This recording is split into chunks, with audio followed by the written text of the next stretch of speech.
Bad Larry. Welcome back, Bad Larry Kingdom. I'm your host, Bad Larry, and today we're checking out X Factor number 21. This issue was written by Louise Simonson and drawn by her husband, Walter Simonson. And this episode is called For Every Action. And if you don't know, this refers to Newton's third law of motion. For every action, there's an equal and opposite reaction. And bang, we're getting right into it. The Beast is tackling Cameron Hodge. Apparently, he's feeling much better after the brink of death from being touched by pestilence 2 episodes ago. Cyclops, Jean Grey, and Iceman are in their X Factor uniforms running up to see what's going on. Why is Beast just in his jammies, and what is Cameron Hodge doing here? That jackass snake in the grass. Marvel Girl saves Cameron Hodge from being ripped apart by Beast and throws him down. Iceman says, "Why don't you have a seat and chill out, buddy?" Scott Summers says, "What the heck are you doing here?" And Cameron Hodge tells everyone that today is the day that Warren Worthington III, his will is being read, and as the PR officer for X Factor, he felt it was his obligation to be there. Cyclops is getting in Cameron Hodge's face saying, "How could you betray Warren like that? You went to school together, you were supposed to be friends, and you're the one responsible for creating all this mutant hysteria, making all the humans hate us." Boy, this Cameron Hodge has got some set of brass balls on him. He tells Cyclops right to his face, "Well, the mission worked. You got a complex full of mutants, don't you, that you're training? Plus, your secret identity's safe. All the humans think that you're humans as well." Cyclops said, "Cut the crap. You had all of this set up before we even joined. It was you and Warren. You had manipulated him. And also, buddy, I want to talk to you about that hologram on my computer." Cyclops blasts Cameron Hodge out of his ice chair. And this is an interesting depiction of Cyclops' power. I've never seen him where each eye has its own eye beam. Cameron Hodge is trying to play dumb like, "Cyclops, I don't know what you're talking about. What hologram?" Everybody can remember back in episode 18 when Cyclops logged onto his computer to check out the backstory of Cameron Hodge, and the hologram of the Dark Phoenix came out and almost made him go crazy.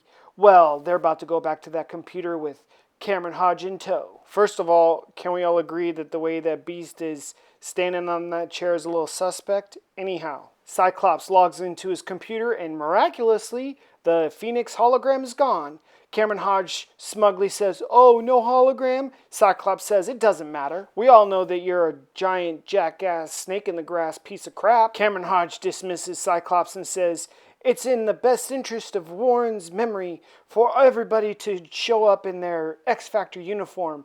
And Scott Summers says to Cameron Hodge, "You don't get it, do you, buddy? You're fired. Go clean out your desk."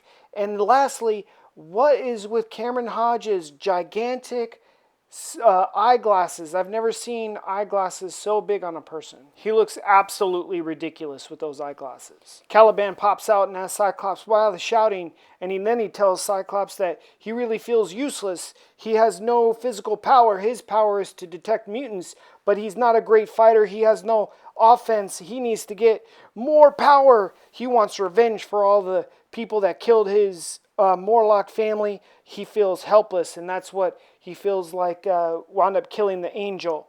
And can we all agree that on the low, Caliban looks a little bit like powder? Look it up. And before reading this series, I always thought of Caliban as the gigantic hulking figure that he's mostly typically portrayed as. So this is interesting. This is the episode where he's really striving to want to gain more physical power, which he winds up achieving later on. Cyclops asks Marvel Girl, should they disband X Factor and just go their separate ways? And Marvel Girl says, no, they shouldn't. They need to stick together. And as I'm reading this, I'm thinking, Cyclops needs this team more than ever. He thinks his wife and his little baby have died. He thinks that Angel has died, his best friend. At this point, he needs Jean Grey, Beast, and Iceman more than ever. So why would he even ask this silly question? They need to stick together. Trish Tilby of the Fake News Network is outside X Factor headquarters where there's a protest happening. Everybody is so concerned about what's going to happen with Warren's money, all of his millions. Richter asks everybody, well, what will happen to X Factor? Rusty rudely says, nothing. Nothing's going to happen. We're all in and Cameron Hodge is out. And apparently, Warren left all the money to X Factor, so we should be set. It's interesting that Beast and Rusty are playing chess at this time because it may be foreshadowing the way that Cameron Hodge is maybe playing chess with this whole scenario and with Warren's money. And like the game of chess, you can only control what you can control. And Beast gives these kids a great nugget of advice that everybody should listen to. He says to not worry about what you can't help or what you can't control, and just focus on what you can control. Everybody knows that Beast is the super big brain of the group, and maybe the only person that's truly smarter than him intellectually could be maybe Reed Richards. But he's definitely up there with all the biggest brains in the world, to include Tony Stark and Bruce Banner and Reed Richards. Let me know what you think about that down in the comments below. Well, all the kids are trying to beat the Beast at chess, but you know they're not going to win. And Bubblegum Head Arthur makes a great projection of his personal hero, Angel. They all talk about how brave and how courageous Angel was, and they still can't believe that he killed himself. Beast said that he was really weak and depressed at the time. He had lost the thing that he valued the most, his wings. And the kids ask the Beast, well, you're not depressed, are you, because you're sick and weak? And the Beast says, weak? Let me show you a little frijole, and easily picks up Richter with one hand. And he puts them all in check. Well, Rusty is not a big brain. He's trying to cheat even using this little chess book, but he burns it up like he always does. He's a gingerbald sore loser. Why did nobody follow Cameron Hodge to make sure that he packed his stuff and left X Factor Complex? Now he's just sitting in his office listening and watching everybody's conversation and their movements. Our heroes are refusing to wear Cameron Hodge's X Factor uniforms to the reading of Warren Worthington III's will. They're going to show up in their civilian attire. Jean Grey tells Caliban, sorry buddy, you can't come to the reading of the will. I mean, you look like a freakazoid. But we still love you, though. Cameron Hodge makes a call on his secret phone and says if the X Factor mutants get out of hand, then launch Operation Beta and Tau. Well, that doesn't sound good. Trish Tilby of the Fake News Network, including all the anti-mutant protesters and the pro-mutant protesters, are all gathered outside Worthington Tower. Warren Worthington III reminds me a lot of Donald Trump. You know, like him or hate him, he puts his name on everything. He's super rich. He's a billionaire. He kind of reminds me of Warren Worthington in that regard. Imagine if Trump had wings all of a sudden and he died and his will was about to be read. It would be the same type of circus going on. And just like in real life, all these distant cousins and relatives show up to the reading of the will, but it seems like all his fortune is left to the X Factor organization. And obviously all of the distant cousins and relatives say, I object, I'm his relative, I want that money, it's all mine. And here comes the 4D chess being played by Cameron Hodge. You think that as a lawyer he was just going to let Warren's will go unchecked and let all that money go to X Factor? While yes, all the money is going to the X Factor organization, it is being administered by Cameron Hodge legally. Our heroes are dumbfounded, shocked. Cameron Hodge is in control of all the money, which means that he's in control of them. Iceman is the most shocked. He says, how could Warren do that to us? Well, we know that Iceman is barely in control of his powers, and as he's getting upset, he starts shaking and the room is starting to get a little chilly. Beast grabs Iceman. He knows he needs to get Iceman out of there before he has a total meltdown.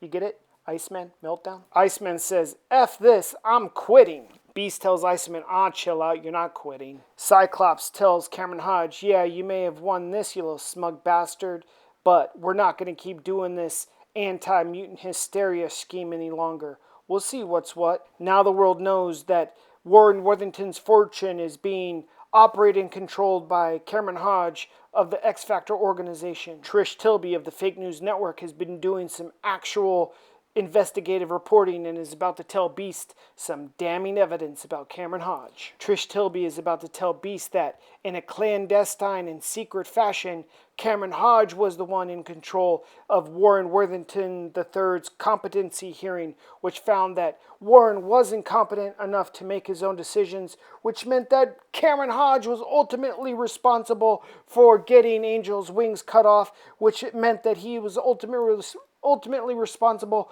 for Warren killing himself. Well, Beast isn't taking this news too lightly. He's getting pretty pissed off. And then Trish Tilby says, basically, I know you're not humans that are mutant hunters. I pretty much know that you are mutants as well. This is probably just another ploy by Cameron Hodge to get our heroes all riled up and expose themselves as mutants and do something stupid to discredit them. And this is exactly how American politics are played. It's typically not the one who's right or the righteous that win. It's whoever has the best lawyers and whoever has played the best scheming political game wins, which is a shame. As soon as our heroes see Cameron Hodge, they've all come to the decision that they're going to quit X Factor. They all hate Cameron Hodge, and they can't work under him as his puppets. And they said that they're about to expose the whole truth to the fake news network. They've got Trish Tilby there, and Cameron Hodge doesn't like that too much. Cameron Hodge has some sweet transponder in his ring. He tells it, implement plans beta and tau immediately. That can be good for our heroes. Just as Cyclops, aka Scott Summers, is about to expose the whole truth to Trish Tilby that they themselves are mutants, here come these robots firing upon everybody. Why do these robots look like smiling frog robots to me? Anyhow, this was Cameron Hodge's plan. The robots keep chanting, power to the mutants, death to the humans. Cameron Hodge needs to have the human population still hate mutants. This is a total PR disaster for all mutant kind. These killer robots are firing everywhere. They're about to kill everybody, human and mutant alike. The cameras are rolling.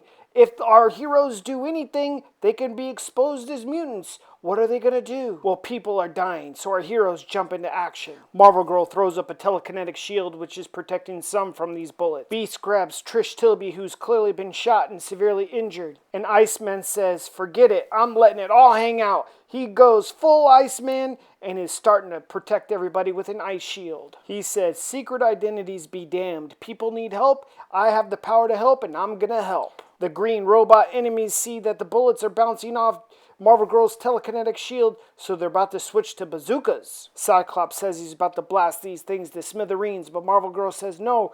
She could see that their armor is mirrored, that his optic blast is just going to bounce off. They need to find a weak point. But the news cameras are still rolling. Everybody can now see that X Factor, who's pretending to be humans, hunting mutants, are actually mutants themselves. Cyclops has found their weak point. There's a seam in the shoulder, but it requires a super razor-thin optic blast, which he delivers right on target. Before Cyclops can take down all these robots, they make it clear that the mission is accomplished, and they leave the area. Cyclops tells the team they need to get out of there. The cops are coming to detain them. And Jean Grey, Marvel Girl, says, what's the point? We've been exposed as mutants. And Cyclops, as a brilliant tactician that he is, realizes that everything happened so quickly the cameras couldn't have caught everything, so their secret identities could still be safe. Our heroes escape into the sewers, and Iceman freezes the manhole cover to secure their escape. And in the same way, politicians love to get on TV right after a mass shooting or school shooting to